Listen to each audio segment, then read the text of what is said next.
पुढची बातमी पाहूयात। महाज्योतीच्या निधीला सरकारकडून आता कात्री लावली जाते का असा सवाल आता विचारला जातोय, कारण ओबीसी विद्यार्थ्यांचा भोजन निर्वाह भत्ता अडवल्याची माहिती आता समोर येते।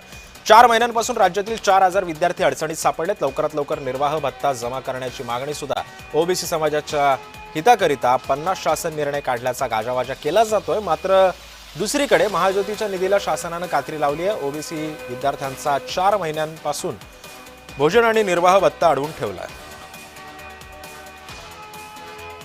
एकीकडे काल परवाच राज्याचे मुख्यमंत्री देवेंद्र फडणवीस यांनी ओबीसींच्या कुठल्याही योजनेकरता निधीची चंचन भासणार नाही असे वक्तव्य केले आहे।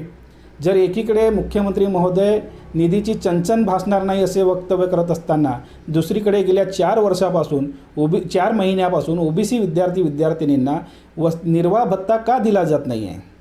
सरकारकडे जर निधीची कमतरता नाही तर हा भत्ता का रोखला गेला, याचा उत्तर सरकार कधी देणार?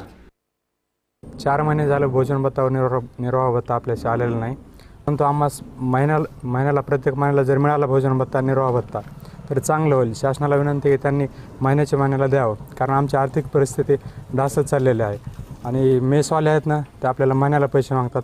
सरकार टाकत नाही आपल्याला, परंतु मेसवाले तर मागतात ना आपल्याला महिन्याला पैसे। ही आमची अडचण आहे।